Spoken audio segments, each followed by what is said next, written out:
परिक्रमा प्रकल्प ना ठकई रिपोर्ट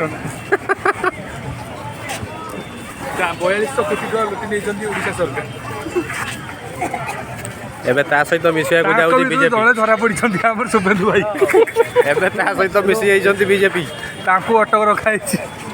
आनंद हजार सेवायत रो बढ़िया